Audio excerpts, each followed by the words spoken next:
Vilascast tem o prazer de estar entrevistando uma enfermeira oncológica, tendo em vista que eu lutei contra um câncer durante 4 anos, e bem amargos mesmo. E é muito bom estar conversando com você, porque eu sei que essa entrevista vai ajudar muitas pessoas. Tem muita gente que não entende muito bem até a área da enfermagem. Isso. E especialmente é muito difícil ser alguém com especialidade na área oncológica. Eu olhando para você, lembro da minha sobrinha, que é enfermeira oncológica no Einstein.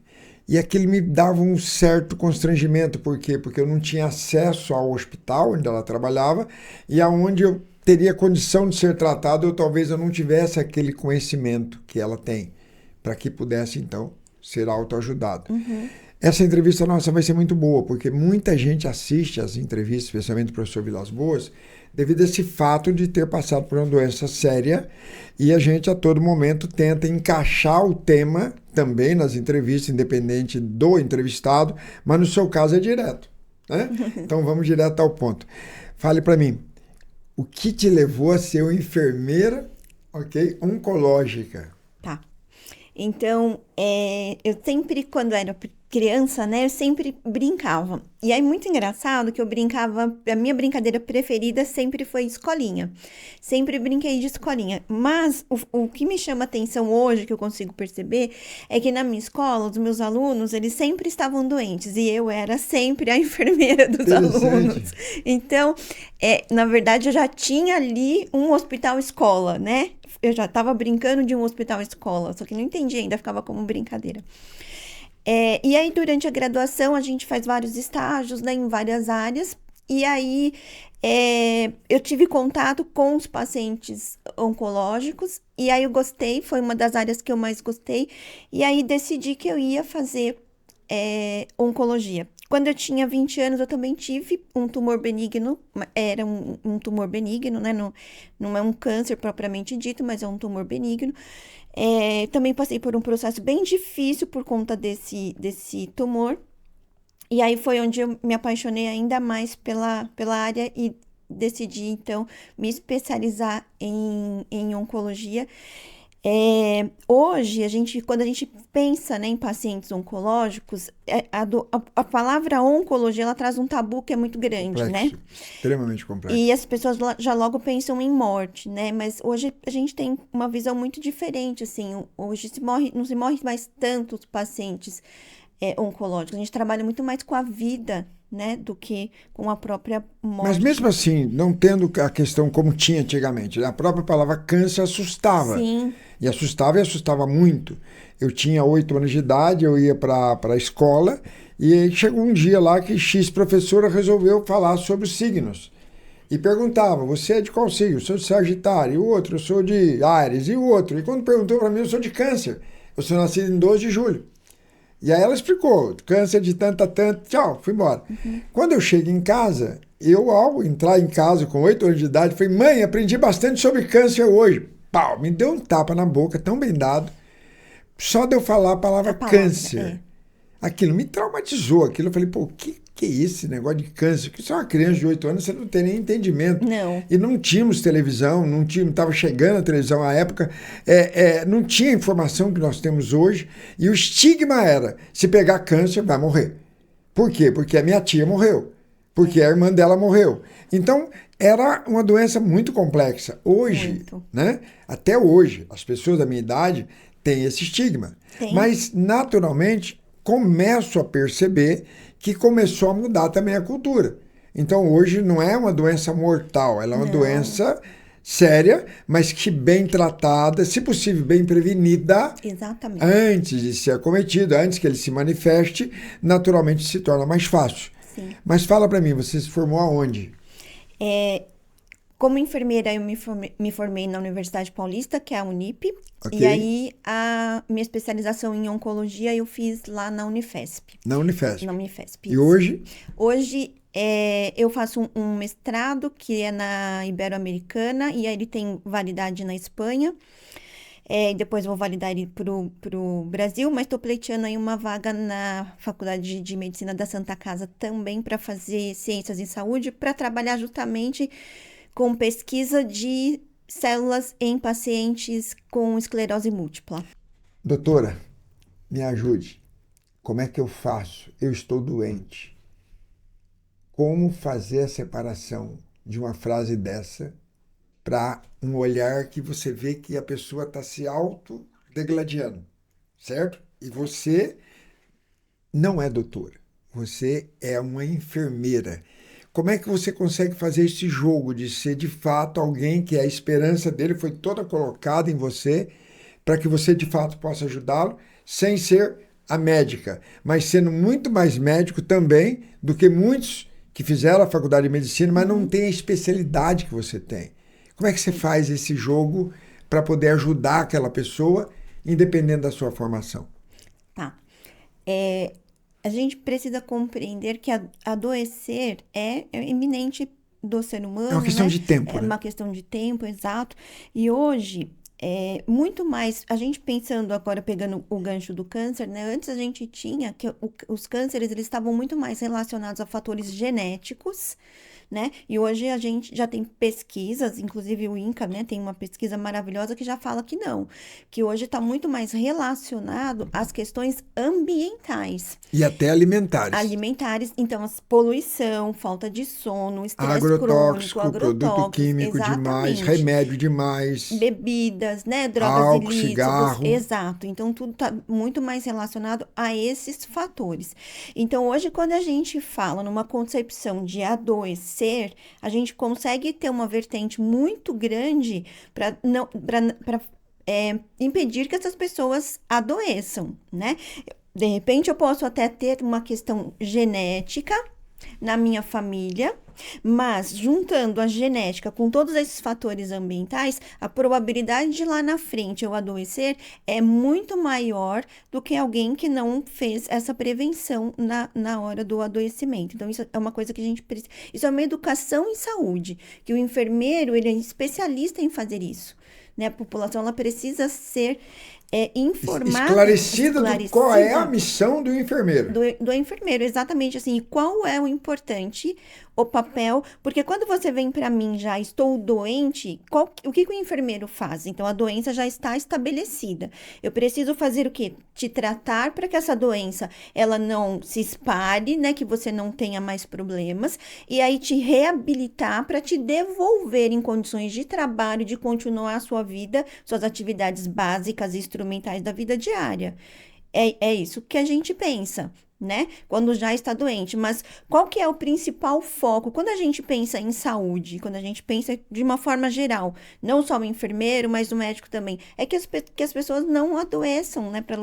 Por isso, para a gente não ter uma sobrecarga aí de hospitais e de reabilitar essas pessoas para a sociedade. Isso também é um custo muito alto, né? Principalmente para o nosso sistema de saúde, pensando em SUS. Eu sei que é caro.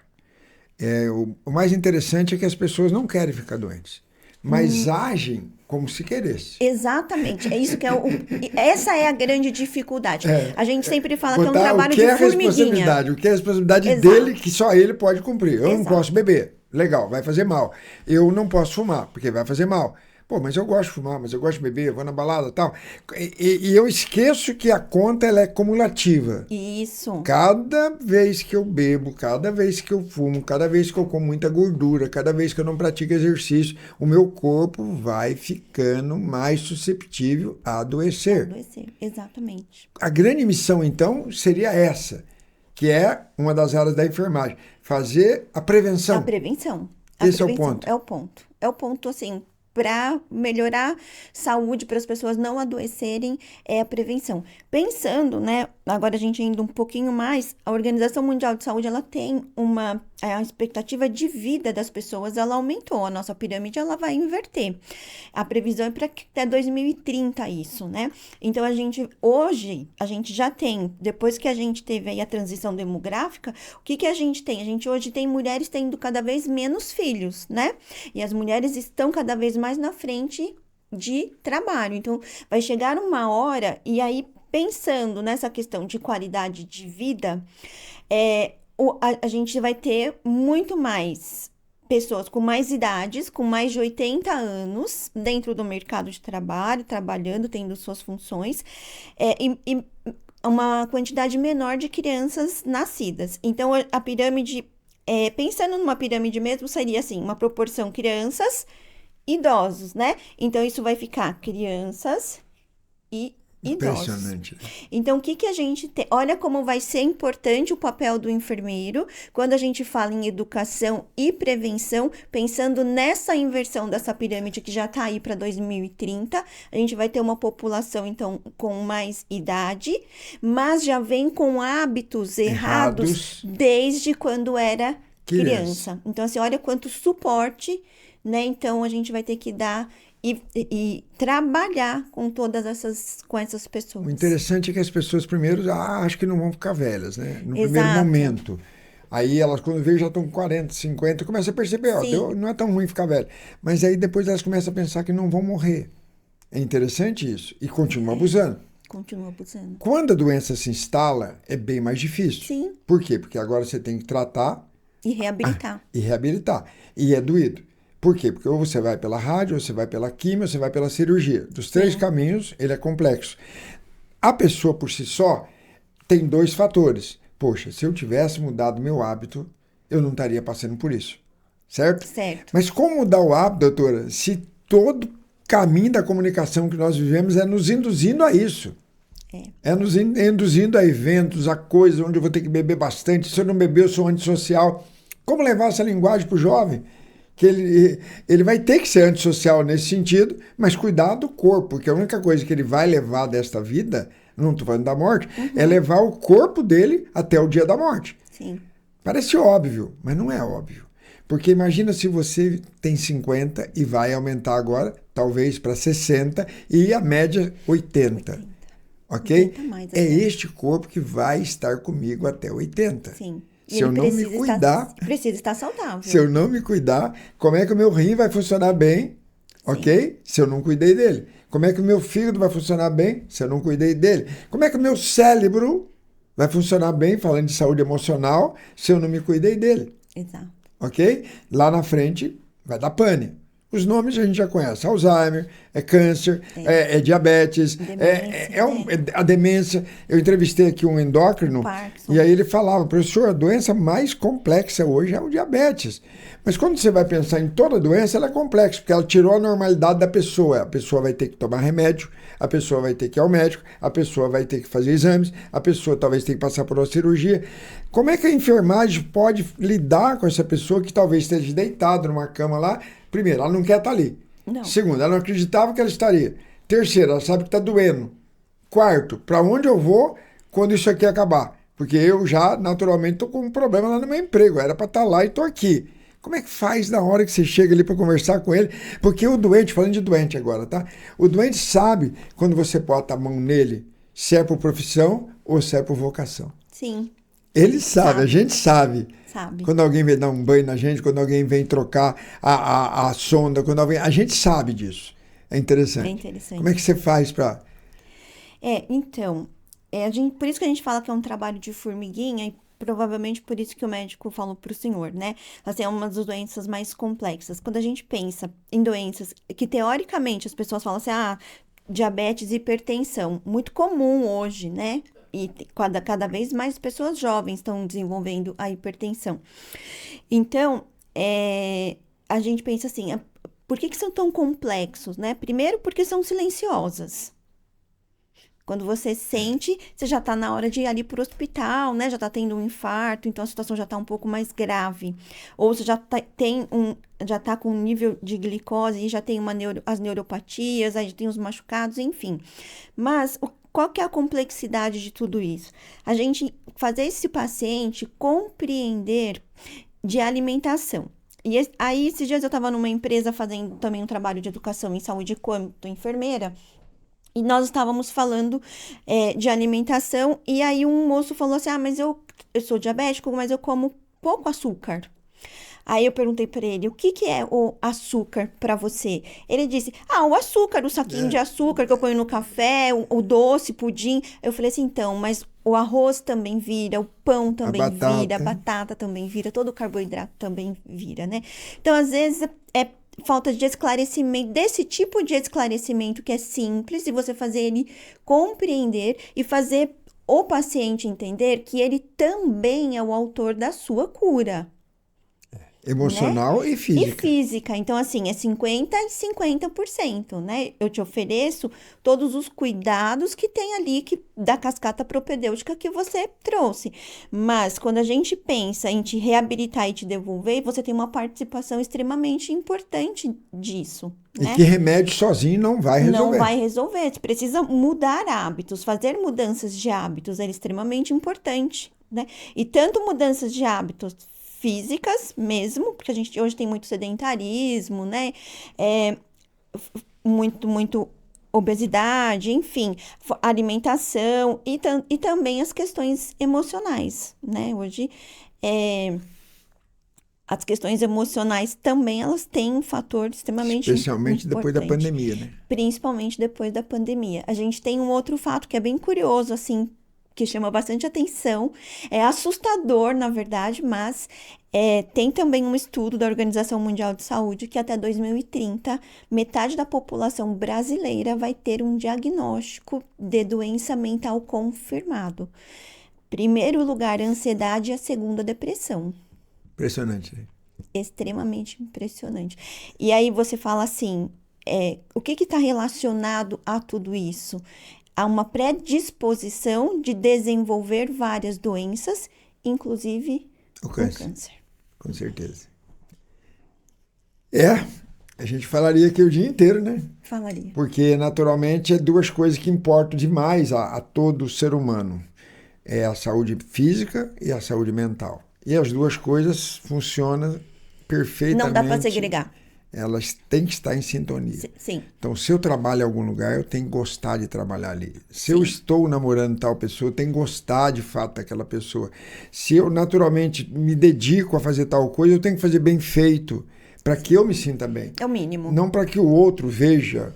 Não. E hoje está complexo, porque você está andando na Paulista, apenas um exemplo, e você vê que a pessoa não está bem, a pessoa está um pouco triste. Do táxi eu percebo isso.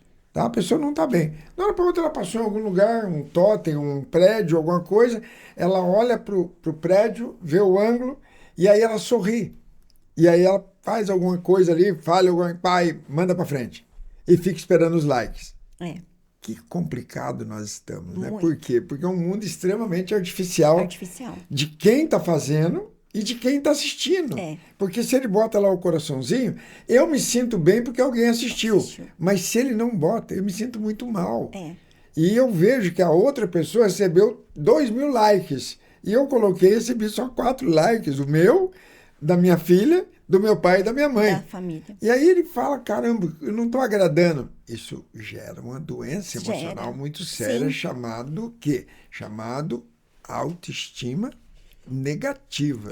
Ansiedade generalizada, né? Eu começo a ter uma baixa estima de mim mesmo, porque eu estou sendo medido pelo outro. Isso é complicado. Muito. A gente não poderia, aí um conselho a todo mundo que assiste o programa, não entre nessa, agrade você. Exato. É interessante. É interessante. E é bíblico até, amarás a teu próximo como a ti mesmo. Ele não manda você amar o próximo, ele manda você amar você. Então o melhor é para você. Ok? A melhor comida para você, a melhor roupa para você. É interessante? O melhor estudo é para você. Porque se você se cuidar, você vai cuidar do outro. E sai da Bíblia, lá do tempo antigo. Vamos no tempo moderno. Um avião de boa, da hora para outra turbulência. Cai as máscaras. O que a aeromoça fala? Coloca a máscara primeiro em você. Depois você coloca no outro. Só que hoje ficou assim, eu dependo da aprovação do outro. Eu dependo da outra pessoa para eu ter saúde. Então nós estamos no universo caminhando para o precipício, é a grande realidade. E depois com a informatização complicou mais. E explode lá no hospital, onde você encontra a pessoa que está doente fisicamente, mas ela já está destruída emocionalmente. Como é que você vai levantar a autoestima dela, doutor? Para que essa possa querer sair dali e ao invés de um refrigerante, ela fazer opção por um suco de laranja. Ao invés de uma comida muito gordurosa, fazer opção por uma salada. Ao invés de muito açúcar, eu vou para um alimento com menos açúcar. Um alimento muito gorduroso para menos gorduroso. É ela que vai ter que ser o juiz dela. Sim. Só que, na realidade, a gente é bombardeado o dia inteiro de propagandas via celular ou televisão de que eu tenho que comer aquilo. E É aquilo, um efeito manada, né? gozado, né? Tem uma situação que fala o efeito manada, né? Que eles lançam alguma coisa e faz aquele efeito manada que é para várias pessoas irem lá de uma vez e consumir aquilo e ficar dependente daquilo. Por isso que é difícil quando a gente fala em promoção e prevenção de saúde, por isso que ele é extremamente complicado. Porque é difícil, é fácil quando, por exemplo, o meu filho já tem hábitos que são diferentes, mas eu sou professora, né, trabalho, tenho conhecimento, sou enfermeira, enfim. Então, ele não, até os 3 anos de idade, ele nunca tinha comido doce. Muito bom. Então, a célula que tem uma aptidão por doce nele, ela não se desenvolveu. No entanto, que ele vai em festas, ele vê doce, para ele... Interessante. Ele Eu nem tenho liga. filho de 42 anos e outro filho de 40 anos, sem nenhuma cárie dentária. Então, Por exato. quê? Porque vegetariano, muito estrito, eles nasceram de mim, a gente manteve a linha. Então eles foram vegetarianos até que a gente conseguir, Uhum. ok? Isso vai até os 10 anos de idade. De lá para cá, passaram a comer carne, tal. Eu também acabei voltando a comer carne, mas eu percebo que os dentes deles são muito melhores do que os dentes de pessoas da mesma idade deles. Sim, E o fato também de cuidar da saúde, o próprio pai, ele vai refletir no seu filho. Sim. Porque os filhos repetem. repetem. Esse é um Exatamente. ponto. Então, se eu, todo final de semana, estou bebendo bastante, se eu tiver um filho, é natural que ele vai querer seguir Sim, o pai. Não é isso? Se eu fumo, é natural que ele também vai fumar, porque ele acha que é normal. E são essas coisas hoje. Eu entrevistei a doutora Adriana Brasil aqui, médica, oncologista, cirurgiã, cabeça e pescoço, inclusive que me operou, e vai operar minha esposa daqui a poucos dias. Ela falou exatamente o dado parecido com o seu. O seu foi mais complicado do que você acabou de me passar, que é até 2030, metade da população. Mas ela vai até 2050, dados também da Organização Mundial da Saúde, que metade da população do mundo terá câncer. Então. E vai faltar remédio, e vai faltar médico. E vai colapsar o sistema. E vai colapsar o sistema. Aliás, já está colapsado. Já está. Só não vê quem não quer. Vai colapsar de novo, né? Porque quando começou... Não acreditaram. Agora estão vendo que nenhum plano de saúde cobre tudo mais. Não. Né? E nenhum plano de saúde trabalha sem coparticipação. Eles estão começando a perceber que vai ter que ter dinheiro no bolso. Sim. E o sistema de saúde, muitas vezes, público também não está tão adequado. Eu vou para onde? Então, melhor agora, então, a todos que estão nos assistindo, é prevenção. É prevenção. Faça prevenção. Prevenção. A palavra-chave agora é prevenção. Tente dormir mais cedo, tente caminhar, tente não beber, tente não fumar, tente escolher o alimento que você come. Sim. Se puder comprar o orgânico, que a gente não sabe nem se é orgânico também, porque está sendo vendido no supermercado, você não sabe a verdade ou não, mas muitos têm aí uma arinha que seja na varanda, faz um canteirozinho de alface ali, uma bobeira. Sim. Em vasos, nasce, é interessante.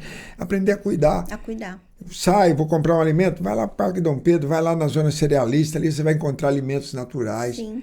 E não tá barato também mais. Antigamente era coisa que ninguém queria comer, hoje é coisa caríssima. Então, se você vai ao mercado hoje comum comprar X coisa, no Parque Dom Pedro, na zona cerealista, pode ter certeza que vai ser 2 ou 3 vezes maior o preço, porque ali é um alimento mais natural.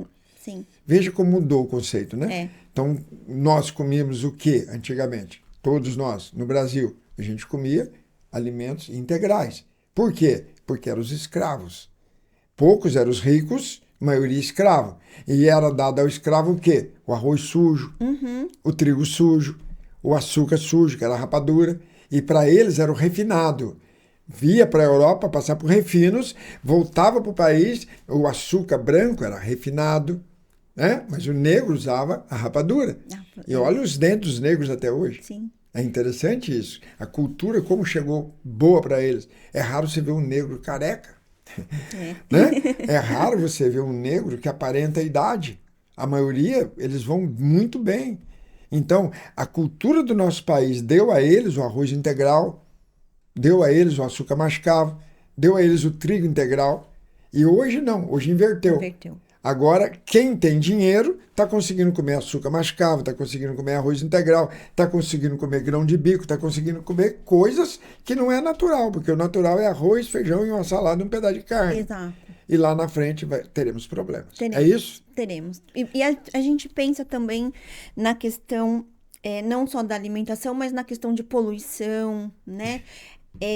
Tomate, veja quanto de veneno é jogado no tomate, que com Muito. 60 dias está desse tamanho. Muito. Eu tenho um vizinho que plantou tomate, 60 dias atrás, inclusive eu posso postar, durante essa entrevista, vou postar o tomateiro lá. 60 dias atrás era um pasto. Há 60 dias hoje passados, tem tomate desse tamanho agarrado no pé, e daqui a 10 dias ele falou ontem para mim que já estará vendendo. Então, como é que pode uma plantação que não tinha nada, e tomate é uma coisa muito sensível, só tem um jeito, se dá muito frio, tem que botar agrotóxico. Se dá muito calor, tem que botar agrotóxico. E a gente sabe que aquele produto, infelizmente, e até o cara que estava lá plantando, olha, eu quis espalhar para levar. Não, não pode não. Eu falei, por quê? Não, a gente tem que esperar 15 dias para depois começar a vender. Eu falei, mas por quê? Porque é o efeito do remédio. Do remédio. Pô, o menino não tem nem ele é da roça, não tem estudo, não tem nada, mas me deu uma aula. E eu ia pegar o tomate, eu cheguei em casa, só ia passar na água, ia cortar e ia comer.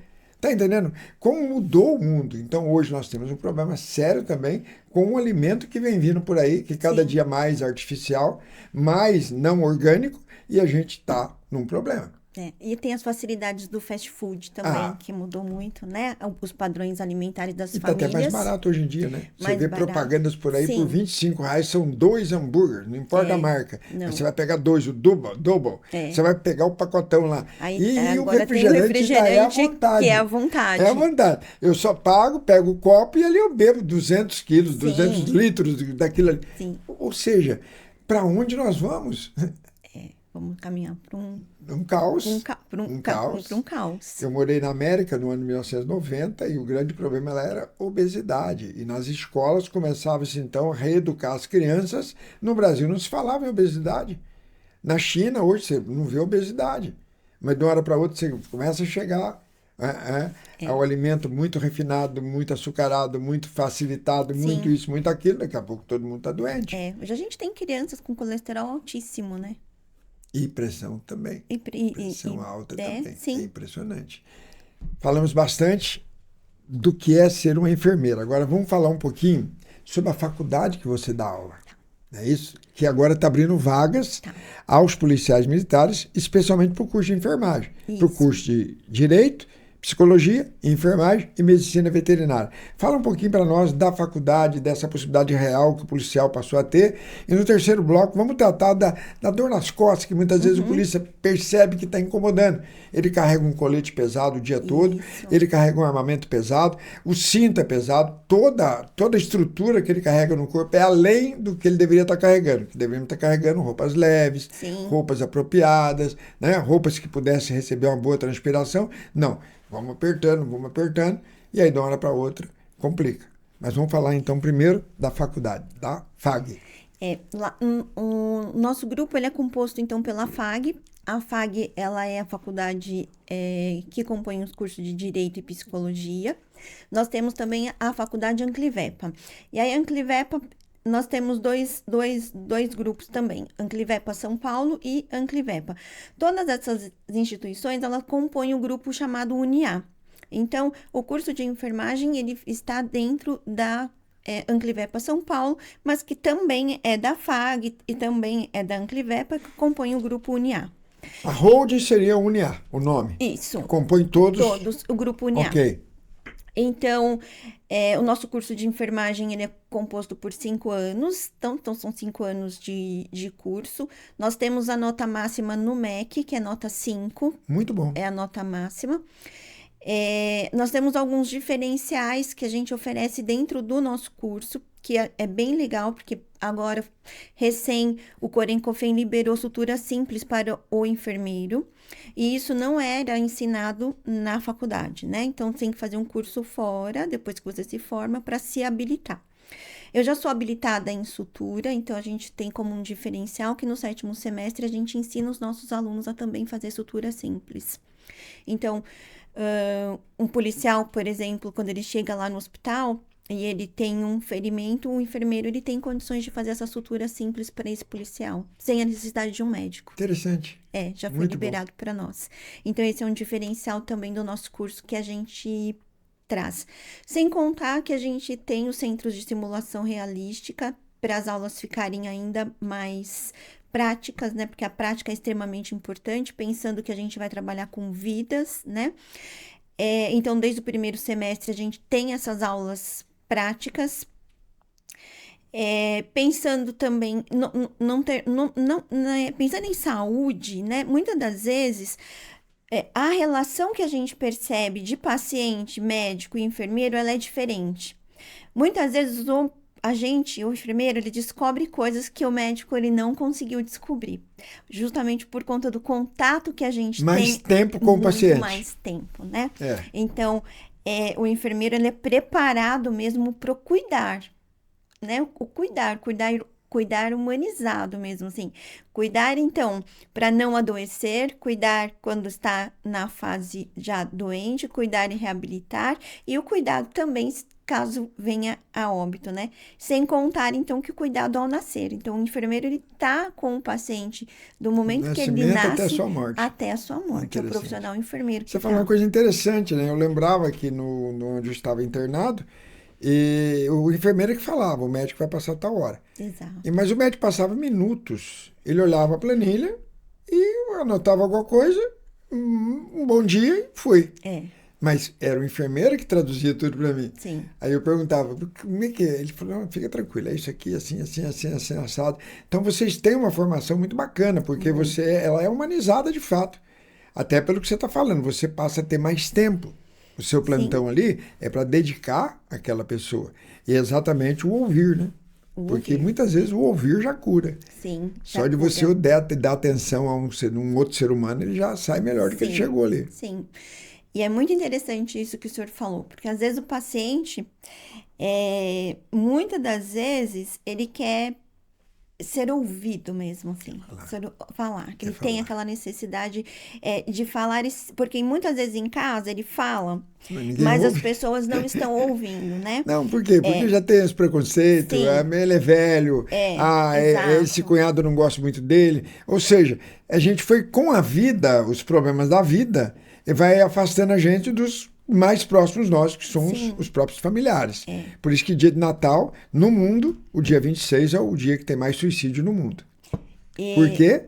Prepara a casa, pinta a casa, compra comida, convida todo mundo e pouca gente vem.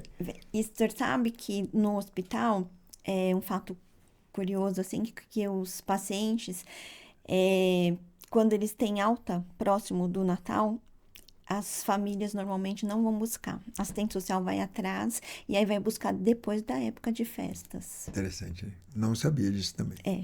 É bem... Exatamente, para não estragar a festa, né? Justamente. Assim. Que coisa maluca, né?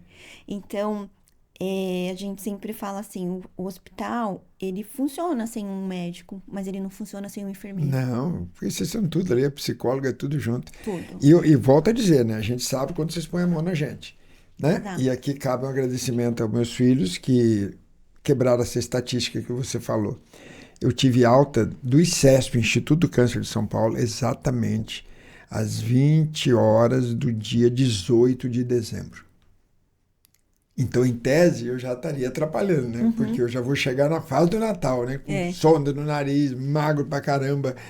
Tudo doía, tudo complexo, rádio, químio, é muito complicado, saindo tomando tramal, saindo tomando morfina, saindo tomando Tilex o dia inteiro, dipirona, deram um monte de caixa para que eu pudesse levar para minha casa. E aí o agradecimento aos meus filhos, porque no dia 18 eu saio do hospital aqui de São Paulo, no dia 19 estou dentro do ônibus para o Rio de Janeiro, para passar o Natal com a minha filha. E o bacana da história foi exatamente que o outro filho que não morava lá foi também para lá, para a gente passar o Natal junto. E eles pouco sabem que isso fez muito bem para mim. Sim. Essa rede familiar ela é muito importante no tratamento. Impressionante. Realmente cabe aqui agradecer a Mariela, João Pedro, Fabiano. Por quê? Porque nós vamos ficar doentes. É só uma questão de tempo. Sim. E quem vai acolher essas pessoas? Quem acolhe? Vai cuidar de você? Vamos falar de dinheiro? Chama alguém como cuidador que não é seu parente e pergunta quanto ele vai cobrar para virar uma noite com você. Pague um cuidador por uma noite. Chama um cuidador para dar um banho. Chama um cuidador para ficar um dia com outro ser humano que está adoentado. Sim. E, no entanto, pai cuida de filho, filho cuida de pai, irmão cuida de irmão.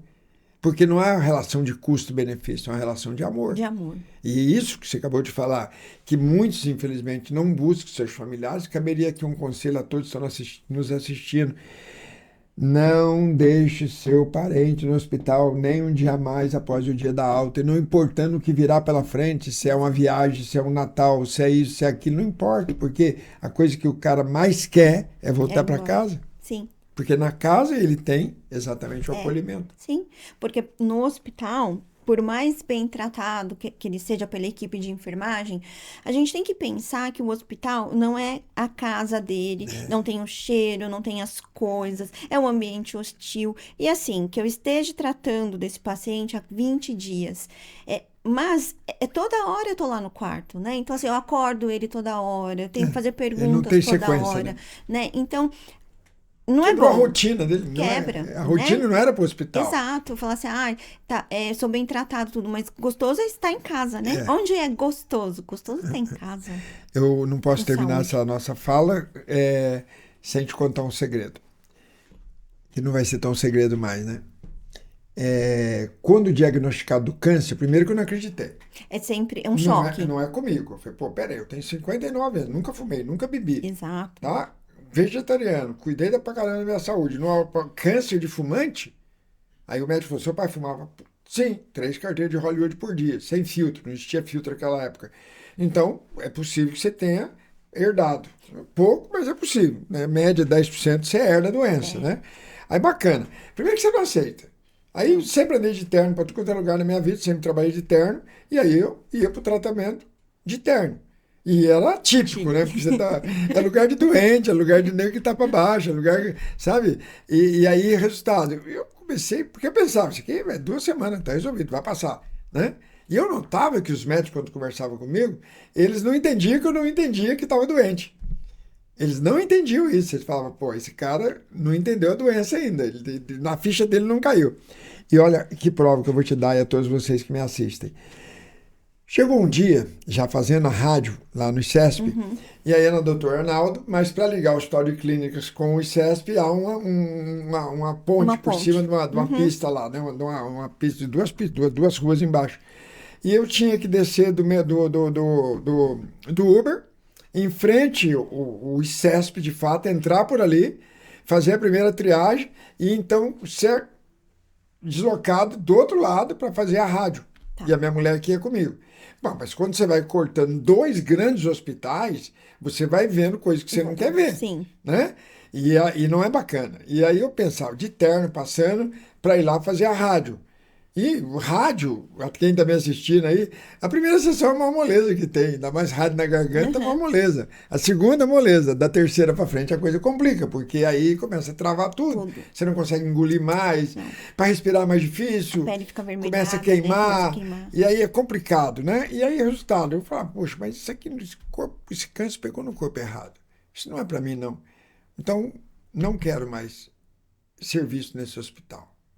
A minha mulher falou, não estou te entendendo. Eu falei, vamos resolver assim. O Uber chegou, pega o mesmo carro, ou pega o táxi que está aí fora, vai para mim na Santa Efigênia. Santa Efigênia é a Rua das Ferramentas, loja que vende ferramentas aqui em São Paulo. Aí ela falou, vou fazer o que lá? Eu falei, eu quero que você compre uma máscara de soldador. Aquela coisa preta que tem um vidrinho. Ela falou, mas para que você quer isso? Você tem solda lá no sítio, tem máquina, você quer. E outra, você está doente, você não vai soldar nada de terno agora. Eu falei, mas vai, compra para mim. Aí ela falou, mas por quê? Eu falei, porque quando você voltar com a máscara, eu vou botar ela no rosto, você me dá o braço, e você atravessa esses 2 hospitais comigo sem ninguém me ver e sem eu ver ninguém. Porque eu não quero continuar vendo um ser humano doente. Eu não quero ver que eu posso ficar tão doente quanto este. Ela olhou para mim assim, ela falou, até quando você vai continuar com essa arrogância?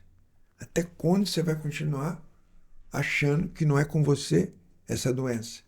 Vamos fazer o seguinte, pega você o Uber ou o táxi, vai lá e compra. Eu estou sentado aqui na calçada, sentou na calçada.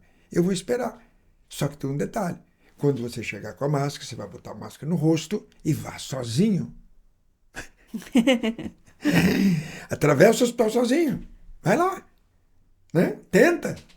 Eu olhei para ela e falei, não estou te entendendo. Ela falou, lógico que você está me entendendo. É que você é tão arrogante que você não quer entender.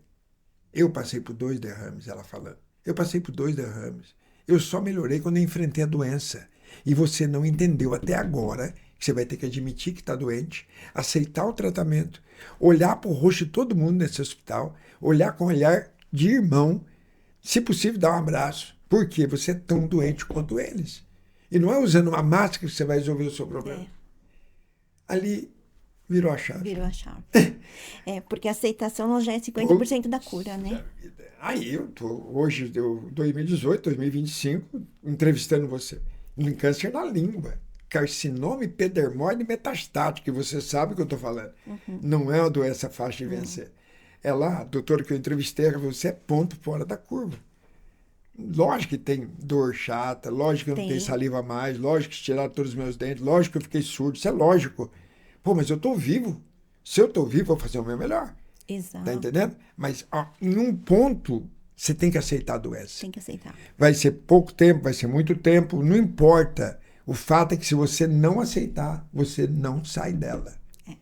E pode ser uma coisa boba até. Exatamente. Independente da doença. Independente de uma doença boba. Precisa aceitar. Vamos pensar em diabetes 130, que não é nada, se a média é 90. Mas se o cara achar que ele não tem que fazer parte do tratamento, ele já está morto. Porque ele não faz a mudança necessária para continuar. É essa a dificuldade. Eu saía do excesso com a minha esposa no braço, eu via fumante do lado de fora, tirava e colocava aqui para fumar. Putz, o cara com aquela coisinha que coloca aqui, né? Como é o nome daquilo? Da traqueostomia. E o cara cabia o cigarro ali, e eu vi ele fumando a boca, tá aqui sem mexer, mas aqui o cigarro sendo consumido, eu olhava para aquilo e falava, caramba, o que ele não entendeu? O que ele não entendeu? Se já fez rádio, já fez química, já tiraram um pedaço da garganta dele, e ele continuou fumando. Olha que loucura. Loucura, muito. Então, é mais comum do que a gente imagina. A insanidade humana, ela é muito doida. A palavra insanidade, ela se aplica sim, porque, caramba, se é comigo e eu tenho que fazer alguma coisa para o meu próprio bem, eu vou procurar fazer. Por isso que eu acho que a faculdade de enfermagem, ela é mega natural, mega importante. Por quê? Muito. Porque eu vou aprender a cuidar de mim mesmo. Sim. Se no mínimo eu aprender a cuidar dos meus filhos quando vier a ficar doente, ou cuidar da minha esposa, ou cuidar dos meus pais, se eu souber dar um banho, se eu souber verificar a pressão, se eu souber acompanhar um remédio, eu já estou ganhando a loteria esportiva. Sim. Sim. E sem contar que não é qualquer banho, né? É um banho que tem uma técnica, tem todo um cuidado, tem todo um olhar para isso, né? A gente senão tem você vai quebrar, senão você vai quebrar uma omoplata da sua sogra quando você vira ela, porque eu quebrei da minha sogra. Tem todo um cuidado, tem todo... e a gente aprende câncer nos ossos, muito sério câncer, levou ela à morte. E eu ajudava a virar o corpo dela. Fica muito frágil. Mas do jeito que eu virei, eu quebrei. Porque fica muito fragilizado. E eu ficava tão mal depois. E hoje eu consigo entender que eu não tive nem culpa, porque faltou o treinamento, faltou a capacitação. Exato. Alguém que está em fase terminal de um câncer, com um câncer nos ossos, é muito melindroso, é açúcar. É como se você quebrasse um gesso, é muito fácil. Então veja como é importante essa entrevista que eu estou tendo com você e passando a todos vocês. Por quê? A doença existe, ela é uma questão de tempo, a morte existe, ela é uma questão de tempo, mas se eu puder prorrogar, eu devo e tenho a obrigação de fazer isso. E se você puder prevenir, ainda melhor mais. ainda, porque aí eu vou prorrogar melhor. Eu terei saúde, né? Sim. Será muito bacana. Sim. Prazerzaço falar com você, né? Que Deus te abençoe muito, nesse cuidar, né? Porque eu acho que a faculdade, todas são ótimas, mas medicina, enfermagem, né? Psicologia, são faculdades que realmente é para viver o outro, né? Para entender a dor do outro, para dedicar, né? É um trabalho, mas é um trabalho que volta para casa bem melhor do que quando foi lá para o hospital. Né? Muito. Quando você vai com alguns problemas. Quando você volta, cadê o problema? O seu é tão pequenininho, perde tanta gente que está doente. E sem contar a satisfação, né? Que você fala assim, hoje eu salvei uma vida. Não, e quando você encontra essa pessoa 10, 12 anos depois, e a pessoa lembra de você até do seu olhar. Exato. E fala, você cuidou de mim. Você nem lembra. Nem lembra. Você cuidou dele. Sim. O paciente, a família, fala, você cuidou do meu familiar. E às vezes você nem lembra mesmo. Interessante, né? É que é tão genuíno, né? É amor, né? É tão genuíno. A palavra é amor. É. A palavra é amor. Tão genuíno. E é um privilégio, assim, para mim hoje, ser enfermeira, que foi o que eu escolhi, oncologista, que foi o que eu escolhi, E agora dar aula professora da FAG, treinando pessoas para levar para mesmo cuidado. cuidado aos seus futuros pacientes. Para mim é um privilégio. Não tenha É um dúvida. presente. Não tenha dúvida. É um presente diário, assim. Prazer falar com você. A todos que estão nos assistindo, cuidem da saúde de vocês. É isso? Importantíssimo. Esse é o principal ponto. Esse é o principal ponto. Veio de graça para você, veio quando nasceu tudo joinha e tal. E naturalmente para alguns que estão me assistindo também, que por acaso têm filhos pequenos que nasceram com algum problema, Down, Síndrome de West e outras tantas coisas que somos todos acometidos, né? Sim. Que tenham a devida sabedoria para cuidar, Tanto físico quanto emocional, sem dúvida. né? E naquele momento ali pensar como você é importante, por ter um filho que tem uma síndrome, por ter um pai que está com Alzheimer, né?